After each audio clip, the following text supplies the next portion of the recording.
Once, the Gezira was a vast uncultivated plain, potentially rich, but without the water it so badly needed for irrigation. By 1911, pumps were being used, but they were still inadequate.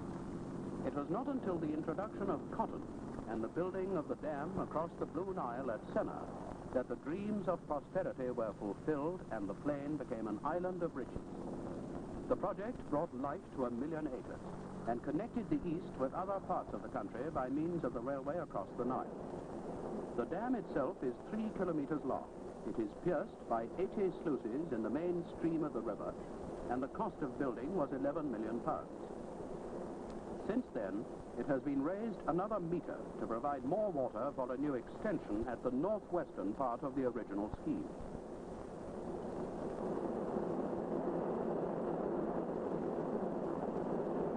At the western end of the dam, 14 sluice head regulators control water flowing into the main canal. From this main canal is fed a network of smaller canals on the plain itself.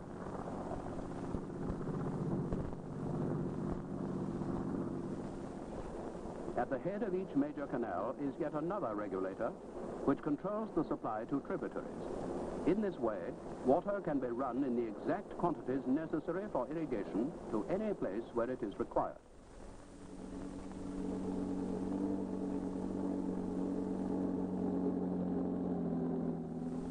The Gezira scheme covers 1 million acres.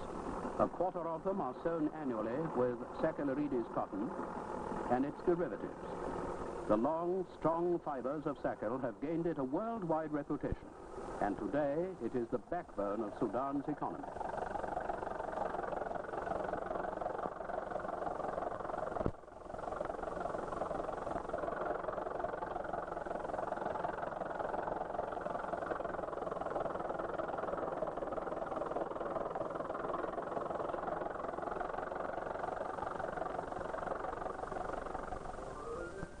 Cotton needs between 12 and 18 waterings. 15 is the usual figure. As a result of the Second World War, conditions in the country were such that agriculture had to be extended. Accordingly, the government added a further 100,000 acres to the original scheme. It needed more money, more canals, and more water, but the return was great, for cotton is the Sudan's white gold. Gezira cotton is grown on a 4-fold rotation system. The tenants are provided with 4 tenancies, each of up to 10 acres. One area is cultivated with cotton, another with millet and beans, and the remaining 2 are left fallow. In addition to their 4 basic holdings, some tenants are provided with additional land, free of charge, to grow vegetables for other inhabitants. The millet, beans, and vegetables are regarded as the tenant's private property, but the cotton must be delivered to the board for sale. After all expenses have been deducted, the profit is shared. 42% for the tenants, 42% for the government, 10% for the Sudan Gezira Board, and 2% each for social development, the tenants' reserve fund, and the local government councils in the Gezira.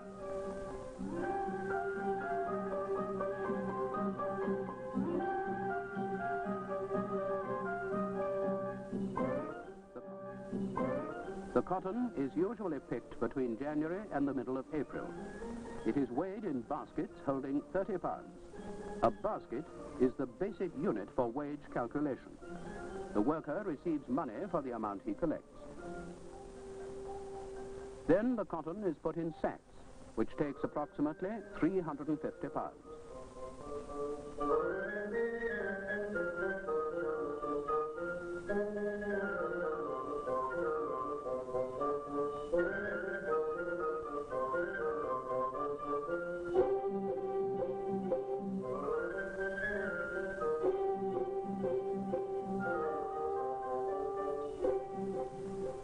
Many experiments are being made into the use of new farming machinery to make easier the job of the grower. But still, the most used form of transport to get the cotton to the nearest station of the Gezira Light Railway is the camel.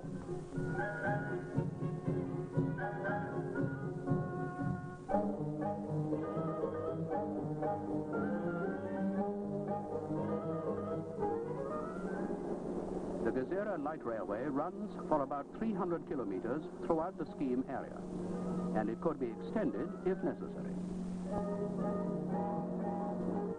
From all parts of the scheme, the bales of raw cotton arrive at the ginning factory. Here, every package is carefully checked and a very close watch kept to prevent the ever-present hazard of fire.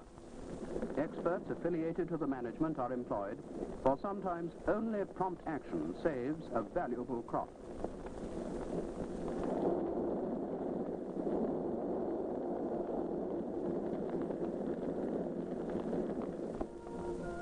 At the ginning factory, the sacks are reweighed and the contents classified into grades by skilled operatives.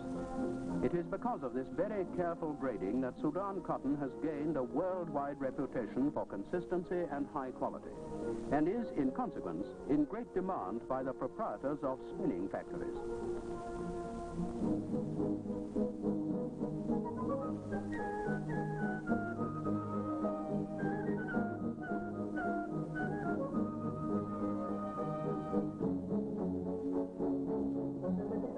Then inside it goes for teasing into the fine threads from which fine cloth will eventually be made.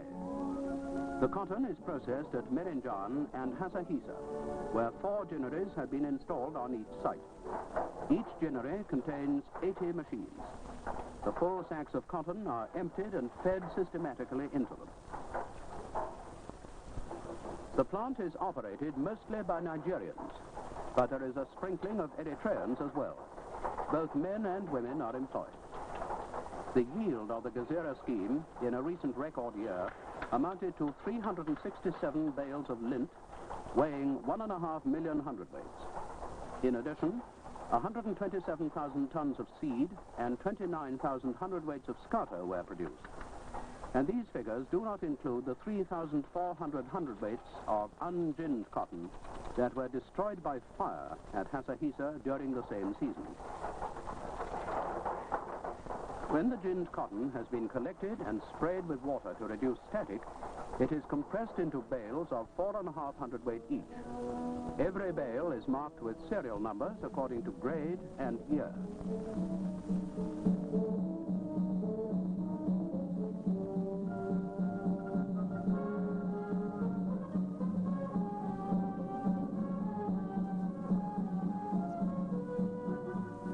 Regular auctions are held in Khartoum.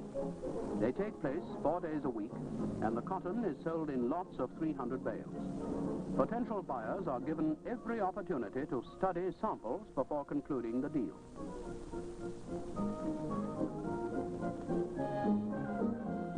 The surplus cotton seed, after the dirt and scato have been removed, is sold to foreign countries, as well as being used locally, for the production of vegetable oil and cattle cake.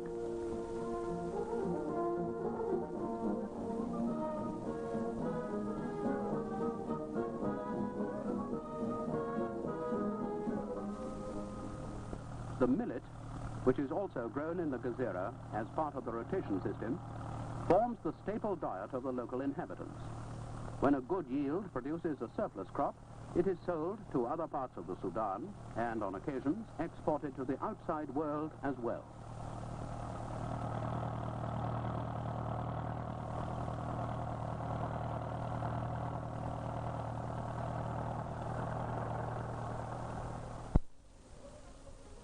The 7 directors of the Sudan Gezira Board meet regularly.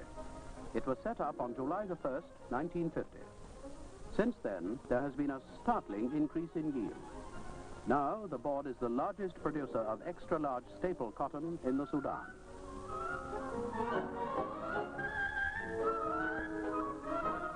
When the work first started, the old Toyaba pumps provided the only means by which the pioneers of the Gezira scheme begin to develop the potential of the area. Full development would mean enormous benefits for both tenant and management. Now, the Gezira is following along the lines of the Tennessee Valley administrations in America. The efforts made by the partners, the government, the old plantation syndicate, and the tenants to run the scheme on a midway basis of nationalization, combined with private enterprise, have resulted in success. More success than could have come from cultivating the land collectively under a system of complete nationalization. The Gezira tenants have a representative body comprised of members elected by democratic methods. This body meets periodically at the village of Musad. Agricultural methods in general and the tenants' welfare in particular are discussed. The assembly comprises 44 members together with a special advisor. In all, it represents some 27,000 tenants.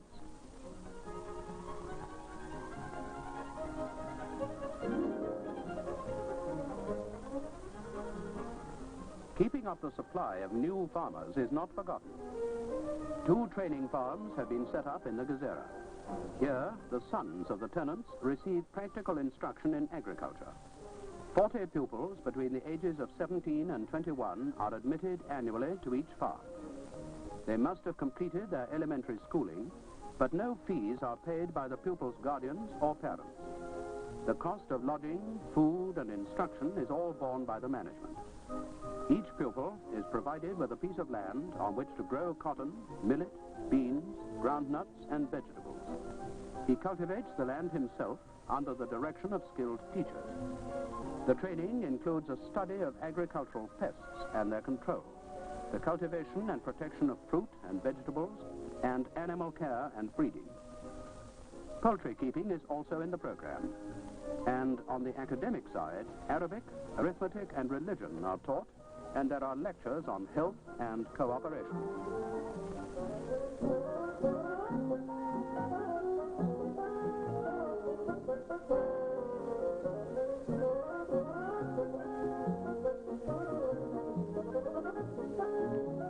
Many forms of sport are strongly encouraged. The pupil takes his guiding principles from Cicero, who once said, "Of all occupations from which gain is secured, there is none better than agriculture. Nothing more productive, nothing sweeter, nothing more worthy of a free man."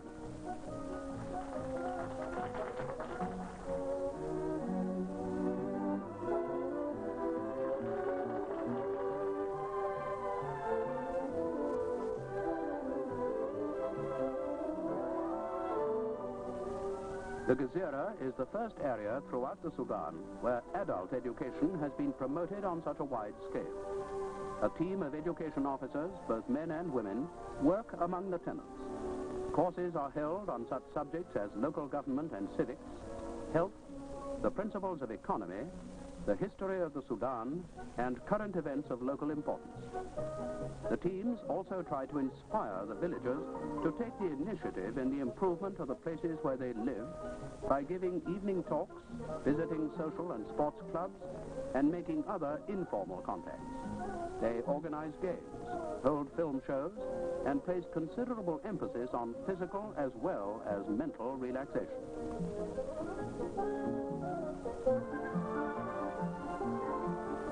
The women educational teams apply themselves more to the welfare side of things, and there are classes to teach practical home management and child care.